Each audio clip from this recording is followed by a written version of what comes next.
आप सभी का स्वागत है। नमस्कार, सत श्री अकाल, आदाब। उम्मीद करता हूं आप लोग बहुत अच्छे होंगे, खुश होंगे, मस्त होंगे, खूब मजे करते होंगे और नहीं पढ़ते होंगे। इसी के साथ मैं उम्मीद करता हूं बीएससी थर्ड सेमेस्टर वालों, आपके लिए बहुत अच्छा एपिसोड लाया गया है जो क्वाड्रेटिक केमिस्ट्री का है। क्वाड्रेटिक केमिस्ट्री के इस एपिसोड में हम क्या पढ़ने वाले हैं? अच्छी वीडियो लेक्चर्स की शुरुआत हो रही है। हम क्या पढ़ने वाले हैं? Coordination chemistry. कोऑर्डिनेशन केमिस्ट्री में हम क्या पढ़ने वाले हैं? आइसोमेरिज्म। अब आइसोमेरिज्म की शुरुआत हो रही है। अब आप वीडियो बने रहिए। आइसोमेरिज्म हम आपके साथ, आप हमारे साथ, हम आपके साथ बने रहेंगे और वीडियो के लास्ट तक बने रहिए।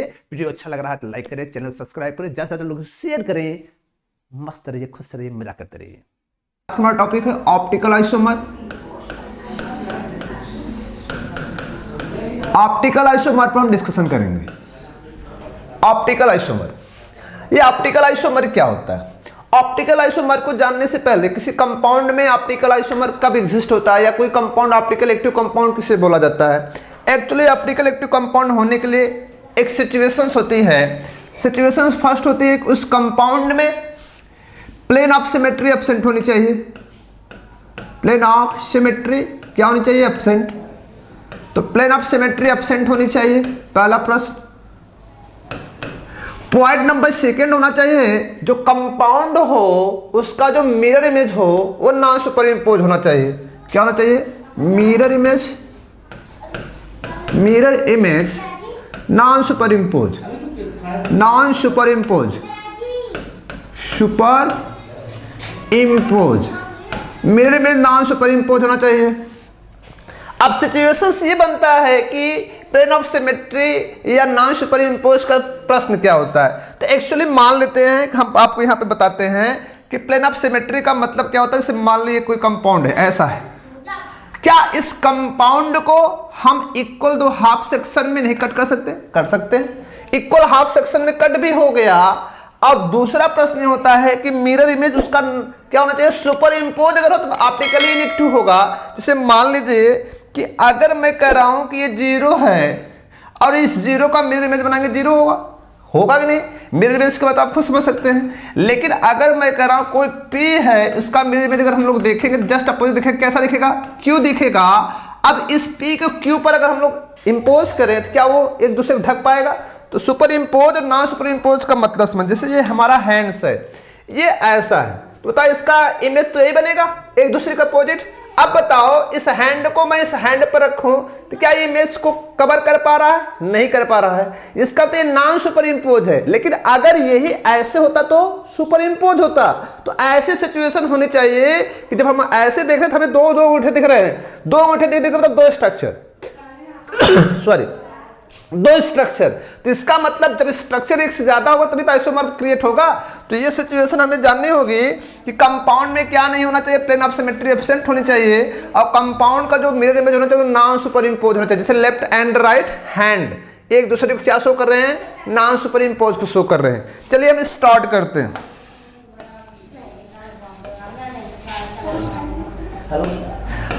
इसमें एक प्रश्न और बनता है कि जो कंपाउंड होता है वो ऑप्टिकली एक्टिव होने के लिए, जैसे कंपाउंड को ऑप्टिकली एक्टिव कब कर सकते हैं? एक पीपीएल लाइट होती है जो कि एक डायरेक्शन में वाइब्रेट करती है। पीपीएल लाइट को, अगर पीपीएल लाइट के पाथ में हम एक ऐसे कंपाउंड को रखें जो पीपीएल लाइट को क्या कर दे? या तो क्लॉक में रोटेट कर दे या तो एंटी क्लॉक में रोटेट कर दे। अगर पीपीएल लाइट क्या करे? कंपाउंड को क्या करे? कंपाउंड सोल्यूशन जो कंपाउंड है वो पीपीएल लाइट को क्या कर रहा है? क्लॉक में रोटेट कर रहा है या तो कंपाउंड को एंटी क्लॉक में रोटेट कर रहा है। तो इसका मतलब जो ये पाथ में रखा गया कंपाउंड है वो ऑप्टिकली एक्टिव है। अगर वो क्लॉक में रोटेट कर रहा है तो क्लॉक में रोटेट करने वाले को हम बोलते हैं डेस्ट्रो रोटेटरी। क्या बोलते हैं? Dextro rotatory. और इसी डेस्ट्रो रोटेटरी को हम लोग डी फार्म से इंडिकेट करते हैं। अगर एंटी क्लॉक में रोटेट कर रहा है, किस में कर रहा है? एंटी क्लॉक में कर रहा है, उसी को हम लोग कहते हैं लीबो रोटेटरी। क्या कहते हैं? लीबो रोटेटरी। और इस लीबो रोटेटरी को ही हम क्या कहते हैं? यल फॉर्म। तो ऑप्टिकली एक्टिव में हम दो टर्म यूज करेंगे, डी फॉर्म और यल फॉर्म। जो क्लॉक रोटेशन शो करेगा उसे डी से रिप्रेजेंट करेंगे और जो यल एंटी में रोटेट करेगा उसे एल से करेंगे। और वो कंपाउंड ऑप्टिकली एक्टिव होगा जो पीपीएल लाइट को, that is plane polarise light को क्या कर देगा? क्लॉक या एंटी क्लॉक रोटेट करता है। चलिए ऑप्टिकल आइसोमर को हम लोग क्वाड्रेटिक कंपाउंड में क्वेश्चन नंबर 4 से स्टार्ट करते हैं। क्वेश्चन नंबर 4 में कौन सा कंपाउंड ऑप्टिकली एक्टिव होता है?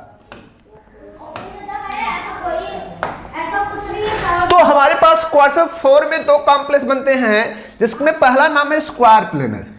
अब स्क्वायर प्लेनर में क्या होता है, कंपाउंड जो होता है ऑप्टिकली इनएक्टिव होता है। स्क्वायर प्लेनर क्या होता है, ऑप्टिकली, बोलो ऑप्टिकली क्या होता है, इनएक्टिव। अब ये प्रश्न किस दिमाग में बन रहा होगा, ऑप्टिकली इनएक्टिव होने का मतलब होता है इसमें प्लेन ऑफ सिमेट्री होती है। जैसे ये आपका ये क्या है, डिजिटल बोर्ड है, ये स्क्वायर प्लेनर है, क्या इसको हम कट कर सकते हैं? अगर इसको हम प्लेन ऑफ सिमेट्री देखें तो प्लेन ऑफ सिमेट्री इसमें है, तो प्लेन ऑफ सिमेट्री होने के कारण, इसमें प्लेन ऑफ सिमेट्री होने के कारण क्या होता है, ऑप्टिकली इनएक्टिव होता है। प्लेन ऑफ सिमेट्री क्या है, प्रेजेंट है, इसलिए क्या है, ऑप्टिकली इनएक्टिव है। ऑप्टिकली क्या है, इनएक्टिव होगा। तो स्क्वायर प्लेनर कॉम्प्लेक्स में ऑप्टिकल आइसोमर एब्सेंट होता है due to presence of plane of symmetry. Now next आते हैं क्वाड्रेचर नंबर 4 में अगला कॉम्प्लेक्स होता है टेट्राहेड्रल। जो टेट्राहेड्रल कॉम्प्लेक्स होता है, टेट्राहेड्रल कॉम्प्लेक्स में प्लेन ऑफ सिमेट्री तो एब्सेंट होती है, क्योंकि सभी, अगर हम लोग टेट्राहेड्रल को देखें तो सभी क्या होते हैं, एक एबव होगा, दो प्लेन पर होते हैं, बोलो दो प्लेन पर होते हैं, एक प्लेन के ऊपर होता है, एक प्लेन के नीचे होता है। यहाँ पे प्लेन ऑफ सिमेट्री नहीं होगी, प्लेन ऑफ सिमेट्री नहीं होती। लेकिन एक्चुअली मैं कहना चाहूँगा जो टेट्राहेड्रल कॉम्प्लेक्स होते हैं उनको अगर हम लोग देखें तो उनका, अगर वे कॉम्प्लेक्स में लिगेंड क्या डिफरेंट है, ए बी सी डी है, तो इसको इतनी आसानी से हम रिजॉल्व नहीं कर सकते। लेकिन अगर वो कॉम्प्लेक्स हमारा क्या हो, बाइडेंटेड हो, अनसिमेट्रिकल हो, और जनरली बाइडेंटेड अनसिमेट्रिकल जो लिगेंड कॉम्प्लेक्स होते हैं टेट्राहेड्रल के, जैसे बेरिलियम, कॉपर और जिंक डबल प्लस, इनमें जो होता है ऑप्टिकल एक्टिविटी देखी जाती है। जैसे एक एग्जांपल आपके सामने में लिखा हुआ है, ये कॉम्प्लेक्स बेरिलियम जो सेकंड दिख रहा है, ये कॉम्प्लेक्स ऑप्टिकली एक्टिव देखा गया है। टेट्राहेड्रल कॉम्प्लेक्स में यही आप जैसे जनरली बहुत कम ऐसे कॉम्प्लेक्स होते हैं जो ऑप्टिकली एक्टिव शो करते हैं, लेकिन जनरली जो होता है ये ऑप्टिकल एक्टिविटी जो होती है ऑक्टाहेड्रल कॉम्प्लेक्स में देखी जाती है, क्वाड्रेचर 6 में। तो हम लोग नेक्स्ट बात करेंगे क्वाड्रेचर 6। तो क्वाड्रेचर 6 में हम लोग आते हैं।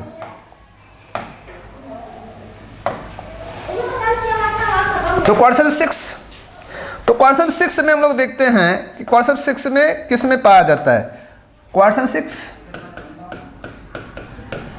तो क्वाड्रेचर 6 में किस टाइप कॉम्प्लेक्स में ऑप्टिकल आइसोमर देखा जाता है। तो हम लोग स्टार्ट करते हैं पहला हमने स्टार्ट किया है यम ए थ्राइस। यम ए थ्राइस में हमने स्टार्ट किया है।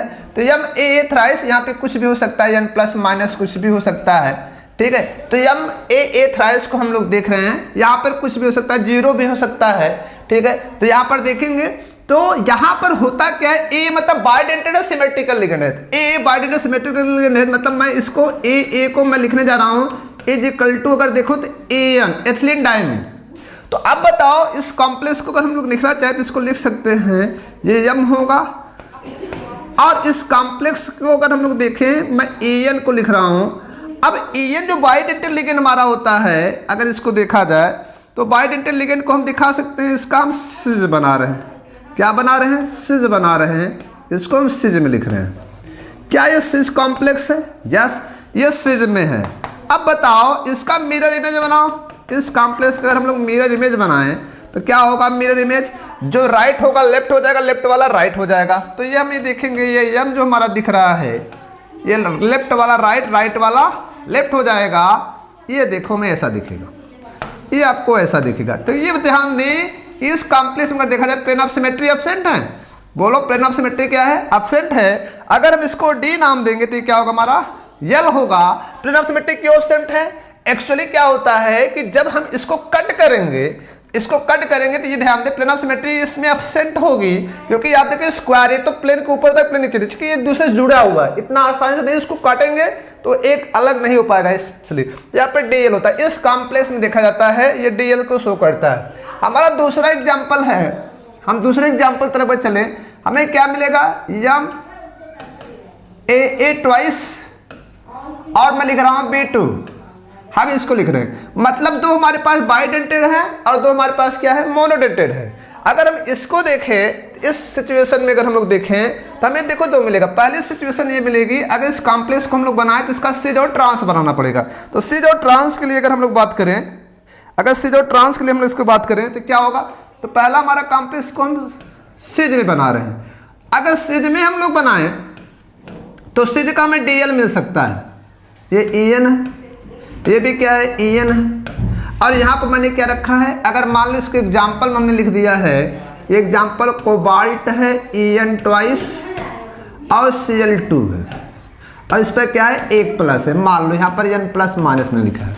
अब यहाँ पे क्या है Cl है, ये भी क्या है Cl है। अब बताओ इसका मिरर इमेज अगर बनाया जाए तो राइट का लेफ्ट होगा, लेफ्ट का राइट, ये सिज में है, ध्यान दें सिज में है, और हमें मिलेगा क्या बताओ, यहाँ पे मिल जाएगा। इस सिचुएशन में हम लोग देखें तो Cl यहाँ पर होगा। अब यहाँ पे क्या होगा, हमारा En होगा, सॉरी यहाँ पे हमारा En होगा। अगर देखा जाए तो हमें यहाँ पे क्या मिलेगा, En मिलेगा, तो ये En होगा। अगर इसको हम En देख पा रहे हैं तो बताओ, अगर हम देखें सिज का अगर ये D होगा तो ये क्या होगा, L होगा। लेकिन मैं कह रहा हूँ इसका ट्रांस होता है, ये ऑप्टिकली एक्टिव है, क्या है ऑप्टिकली एक्टिव है। चलो इसका हम ट्रांस बनाते हैं। ट्रांस बनाने के लिए हम क्या कर रहे हैं, इसको लिख रहे हैं, ये M है, हम इसको लिख रहे हैं, ये En है, ये इस प्लेन में है, स्क्वायर प्लेन में है, इसको ट्रांस में Cl को रखा, Cl को ट्रांस रखा। तो बताओ क्या ये ऑप्टिकली एक्टिव शो करेगा, नहीं करेगा। क्यों नहीं करेगा, क्योंकि यहाँ पे प्लेन ऑफ सिमेट्री हो जाएगी। इसको हम कट कर सकते हैं, इसको हम कट कर सकते हैं, तो L ऊपर का रिफ्लेक्ट करेगा, नीचे नीचे का ऊपर करेगा, तो ये क्या होगा, जो ट्रांस होता है, ट्रांसफॉर्म जो होता है वो ऑप्टिकली क्या होता है, ऑप्टिकली क्या होता है, इनएक्टिव होता है। लेकिन जो सिज होता है वो एक्टिव होता है। कुल मिलाकर इसमें कितने स्ट्रक्चर बन सकते हैं, 3 टाइप स्ट्रक्चर। DL ये तो मिल रहा है, सिज में 2 बनते हैं, ट्रांस में एक ही केवल स्ट्रक्चर होता है। कुल कितने हो जाते हैं आइसोमर, 3 बनते हैं। किसमें, Ma2 B2 टाइप में। तो सिज जो होता है ऑप्टिकली एक्टिव होता है due to absent of plane of symmetry, trans जो होता है optically inactive due to presence of plane of symmetry. Now next देखते हैं, नेक्स्ट सिचुएशन में हम लोग आते हैं, इसका स्क्रीनशॉट आप ले सकते हैं।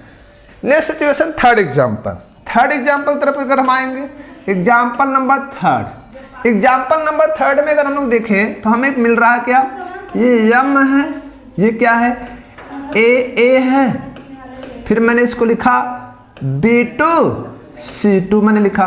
तो चलो इसका हम लोग बनाते हैं। अब ये हमारा M हो गया, हमें क्या बनाना है, तो हमने इसको लिखा A मान लो लिख दिया।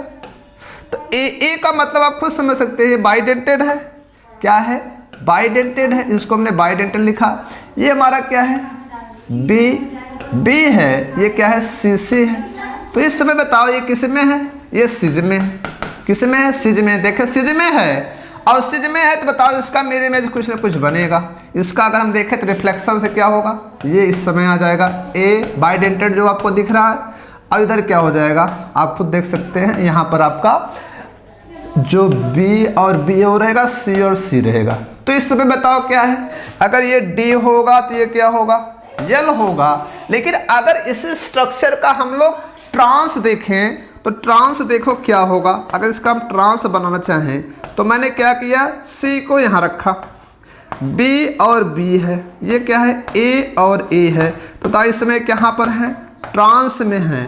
और मैं कहना चाहूँगा यहाँ पर plane of symmetry, plane of symmetry क्या हो जाएगी, प्रेजेंट हो जाएगी, और ये ऑप्टिकली क्या हो जाएगा, इनएक्टिव हो जाएगा। ऐसा कैसे हो जा रहा है ऑप्टिकली इनएक्टिव, बोलो ऑप्टिकली इनएक्टिव कैसे हो रहा है। अब आप इसको देख सकते हैं, अगर इसको हम कट करें, अगर इस स्क्वायर को हम कट करें तो हमें क्या मिलेगा, C जो नीचे वाला ऊपर हो जाएगा, ऊपर और नीचे, दैट इज रिफ्लेक्शन हो जाएगा। यहाँ पर प्लेन ऑफ सिमेट्री प्रेजेंट है तो ट्रांस ऑप्टिकली एक्टिव होता है, C जो होता है ऑप्टिकली एक्टिव होता है। नाउ नेक्स्ट एग्जांपल तरफ चलते हैं। नेक्स्ट एग्जांपल हमारा क्या है, अगर मान लो वह एग्जांपल हमारा Ma2 B2 C2 है, इस टाइप का कॉम्प्लेक्स है। तो ये भी ये ध्यान दें, इस टाइप कॉम्प्लेक्स में सिज तो होगा, ऑप्टिकली एक्टिव होगा, ये ऑप्टिकली एक्टिव होगा, लेकिन ये क्या होगा, ट्रांस जो होगा वो ऑप्टिकली क्या होगा, ऑप्टिकली आपका इनएक्टिव होगा, ये ऑप्टिकली इनएक्टिव होगा। अब देखो अगर इसका हम सिज बनाएं तो इसका सिज हम लोग देख सकते हैं। इसके सिज में हमने लिखा A, ये क्या है B, ये C है। इसका रिफ्लेक्शन देखें तो रिफ्लेक्शन होगा कि नहीं, रिफ्लेक्शन में क्या होगा, यहाँ पर जो दिख रहा है आपको, ये क्या दिख रहा है, यहाँ पर A B, ठीक है। तो यहाँ पर हमें मिल रहा है A B A हो गया, और ये आपका होगा B, ये C और C है। तो अगर हम इसको सिज मान रहे हैं, ये D होगा तो ये क्या होगा, L होगा। इसका ट्रांस देखें, इसका ट्रांस अगर हम लोग बनाएं तो ट्रांस में हम किसी एक ग्रुप को ट्रांस रख दें। चलो मान लीजिए हमने A को ट्रांस रखा, ये क्या है, B है, ये क्या है, B है, ये C और C है। तो बताओ इसमें रिफ्लेक्शन होगा कि नहीं। अगर इस प्लेन को हम कट करें तो ऊपर वाला नीचे, नीचे वाला ऊपर हो जाएगा। That is plane of symmetry क्या है, इसमें प्लेन ऑफ सिमेट्री प्रेजेंट है। और ये कौन सी स्ट्रक्चर है, ट्रांस है, प्लेन ऑफ सिमेट्री। इसमें प्लेन ऑफ सिमेट्री क्या है, प्लेन ऑफ सिमेट्री प्रेजेंट है। ये ऑप्टिकली क्या हो जाएगा, ये ऑप्टिकली इनएक्टिव होगा। क्या होगा, ऑप्टिकली इनएक्टिव होगा। नाउ नेक्स्ट एग्जांपल की तरफ हम चलते हैं। नेक्स्ट एग्जांपल हमारा क्या कहता है, ट्रांस ऑप्टिकली इनएक्टिव होता है लेकिन सिज होता है ऑप्टिकली एक्टिव होता है। नेक्स्ट एग्जांपल क्या होता है कि हमने पढ़ा MABCDEF, इस टाइप के ऑक्टेट कॉम्प्लेक्स में मैं आपको बताना चाहूँगा। इसमें GI हमने कितना पाया था प्रीवियस लेक्चर में, 15। और इसमें ऑप्टिकल आइसोमर जो होते हैं वो ऑप्टिकल आइसोमर कितने होते हैं, 30। ये दिमाग को आपको रखना पड़ेगा कि इसमें जो ज्योमेट्रिकल आइसोमर होते हैं इस टाइप का जो 50 होते हैं और ऑप्टिकल आइसोमर कितने होते हैं, 30 होते हैं। और हमने आपको बताया था GI में हमें क्या मिले थे, 12 क्या मिले थे, सिज मिले थे, और 3 क्या मिले थे, ट्रांस। ये हमने प्रीवियस लेक्चर में देखा है। तो ये हमारा क्या हुआ, जनरली क्या हुआ, ऑप्टिकल आइसोमर इन कोऑर्डिनेट कॉम्प्लेक्स।